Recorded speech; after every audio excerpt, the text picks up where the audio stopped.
काल ज्ञानेश्वर माऊलींचं पालखीचं प्रस्थान जे आहे ते पुण्याहून सासवडच्या दिशेने झालं। अवघड दिवेघाटाचा टप्पा पार केल्यानंतर माऊलींची जी पालखी आहे ती सासवड नगरीमध्ये दाखल झाली आणि 2 दिवसाचा जो मुक्काम आहे तो या सासवड नगरीमध्ये असणार आहे।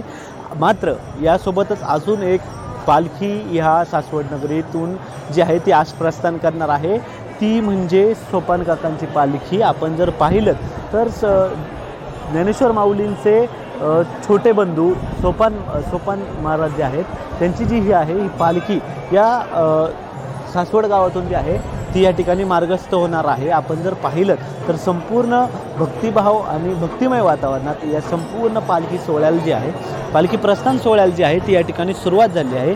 शेजारी कऱ्हा नदीच्या काठावर असणारं हे सोपान देवांचं जिवंत समाधी मंदिर आहे आणि या ठिकाणाहूनच ही जी पालखी आहे ती आज या ठिकाणी प्रस्थान आहे ते पंढरपूरच्या दिशेने ठेवत आहे।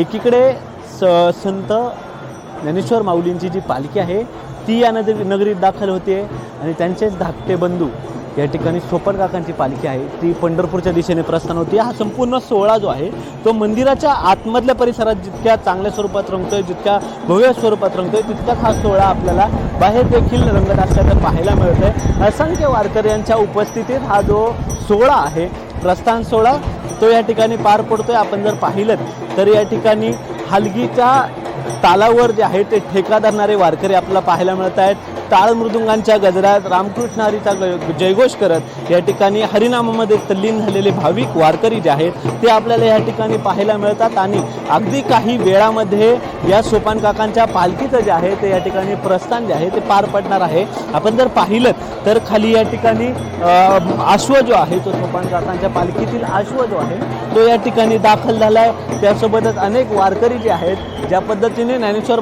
माऊलींच्या पादुकांचं दर्शन घेण्यासाठी या ठिकाणी रांग लावली होती, त्याच पद्धतीने जी रांग आहे ती आपल्याला सोपान काकांच्या पालखीचं दर्शन या ठिकाणी घेण्यासाठी आपल्याला पाहायला मिळते। आपण जर रांग पाहत आहे तर आपल्याला पाहता येईल अगदी मंदिराच्या बाहेर जर पाहिलं तर हा संपूर्ण मंदिर परिसर सोडून जी रांग आहे ती आपल्याला बाहेर लांबपर्यंत असल्याचं पाहायला मिळते।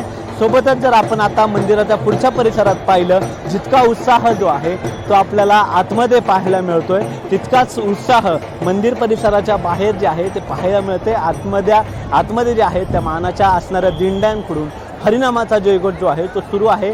मात्र या ठिकाणी बाहेर जे आहे ते संपूर्ण भाविकांचं या ठिकाणी जयघोष हरिनामाचा, रामकृष्ण हरी मंत्राचा जयघोष आणि हा संपूर्ण जे परिसर आहे तो रामकृष्ण हरी मंत्राच्या जयघोषाने दुमदुमून गेल्याचं चित्र जे आहे ते आपल्याला या ठिकाणी पाहायला मिळतं। कॅमेरामन दिनेश सिंगसह प्रथमेश सांबे, LS मराठी, पुणे।